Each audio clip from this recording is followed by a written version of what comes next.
Hello friends, a story from the category, this has never happened before, and here it is again. A pro-Putin military volunteer, Sergei Aliev, explains what the Russian army is really fighting for. Spoiler, for nothing. Whoever pays more, that's who they fight for. Проехались мы по подразделениям. Все то же самое. Не хочу расстраивать. Ничего не меняется. Мясные штурмы как были, так и есть. Может быть, даже на увеличение пошли. То есть понимание, куда мы идем и что мы делаем, как не было, так ни у кого нет. Им совершенно без разницы. Сознание наемника я это называю. То есть я сейчас тоже с этим столкнулся. То есть человеку через запятую. Он вернулся с Донбасса. Ему без разницы, что Донбасс. Через запятую он воюет. Что Курское Белгородское направление через запятую. Что Центральная Африканская Республика. Что в недавнем прошлом там Сирия. У него через запятую. Ему это все равно. Главное, где больше заработная плата. So it turns out that if Volodymyr Zelensky simply offers them 1.5 times more, they'll turn around and march on Moscow. Seriously, let's do the math. During Prigozhin's mutiny, he had 25,000 men, pay each of them 200,000 rubles. That's 5 billion rubles a month. If the Ukrainian side offers 7.5 billion, that's it. They turn their guns around and go after the illegitimate old fart. Brilliant. И таких очень много. Люди, которые идут не за родину, не за идею. Сейчас большая часть людей, это люди вот через запятую. То есть долги, кредиты, проблемы. Либо у кого-то, к сожалению, есть желание крови. Есть и такие, кто воюет. Потому что можно себе позволить то, за что в мирное время, в мирном городе вы получите уголовный срок. А там это все пожалуйста. Поэтому кто-то идет помародерить, есть и такие. В общем, там много категорий прослоек. And if those who decide to turn around and march on Moscow are also allowed to loot everything along the way, there will be no shortage of volunteers. Name me just one looter who could resist the temptation of bringing home a pair of underwear for his wife, once worn by Putin's mistress. Our favorite segment, cutting-edge high-tech innovations for the world's second strongest army. Today's genius invention is called a tactical body armor. The plate carrier. Итак, разработан новый плитник у нас. Это грудная. И есть пластина, как бы, так скажем, для спины. Закрывает поясницу, немного даже. Можно отрегулировать, чтобы закрывало как положено, говорю. Вот центральный аппарат. Все регулируется, можем. Сюда сделать вот так вот. Так, можно тоже. Кстати, вот держит 7,62 СВД. Также страйкбольные шарики, скорее всего, тоже держат.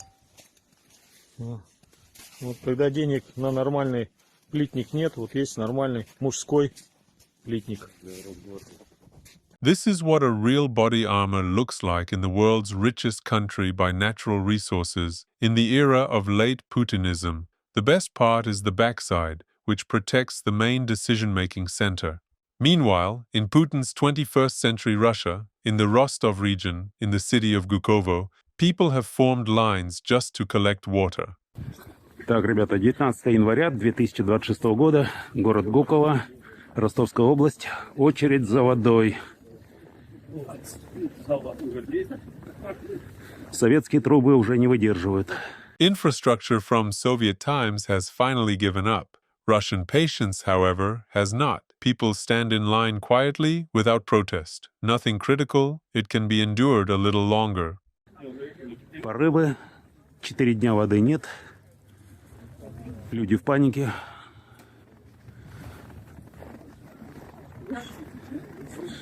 21 век.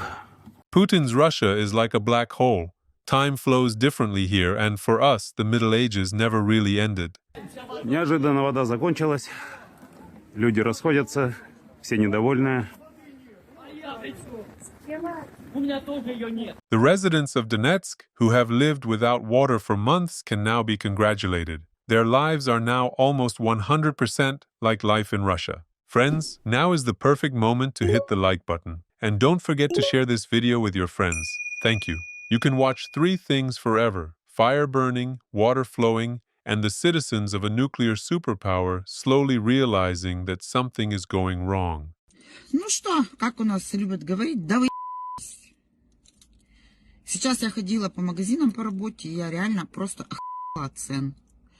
То, что до Нового года стоило там 250-300 рублей, теперь 500 с лишним. То, что стоило 500 с лишним, теперь 1000. That for nearly 4 years people have been killed in a neighboring country, that cities are being wiped out by drones and missiles. She prefers not to think about that.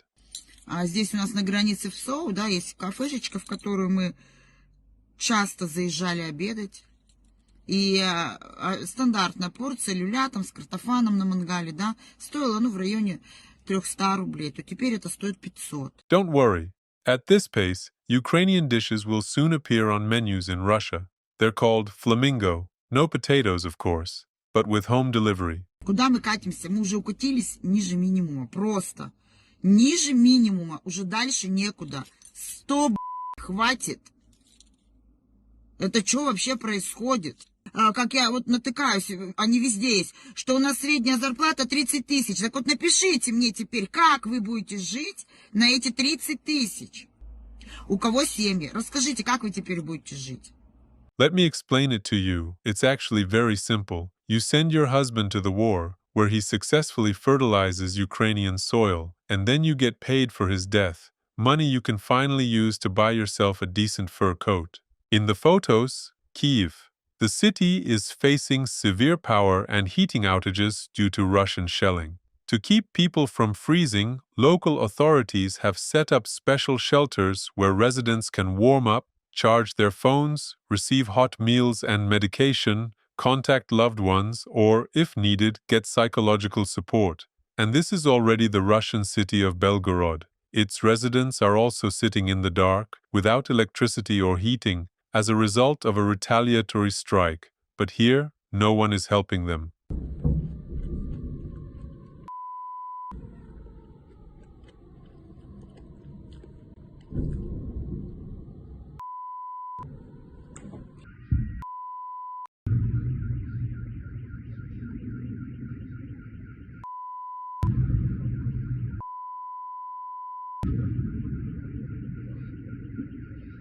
The head of the region, Vyacheslav Gladkov, wrote on his Telegram channel that this was the most intense shelling the city has ever seen. Why no generator-powered shelters were set up, he did not write.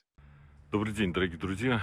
Только что объехал все точки прилета во время ночного обстрела. Самое главное, что вы должны знать, дорогие жители Белгородской области, города Белгорода, все находятся на своих рабочих местах и выполняют всю необходимую работу.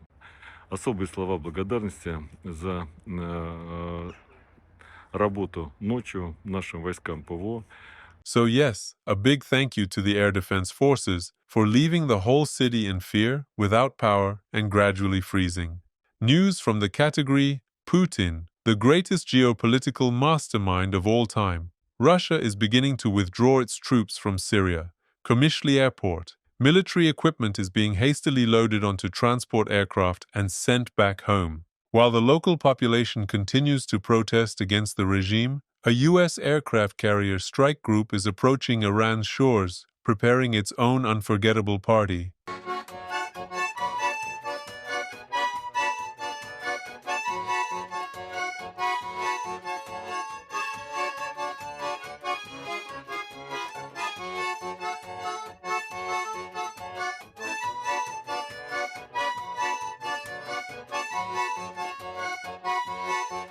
Ali Khamenei hid in a bunker after such surprises and is hoping they won't reach him.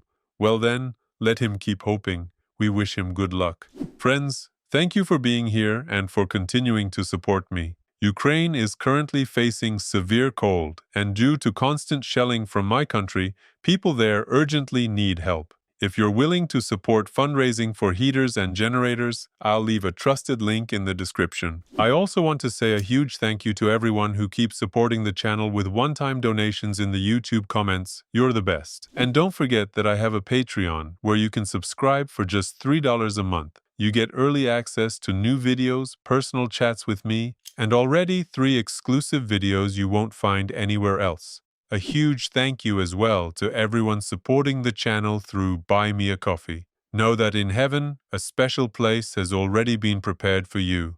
Right now, I have 77 incredible patrons. Once again, a huge thank you. This channel exists because of you.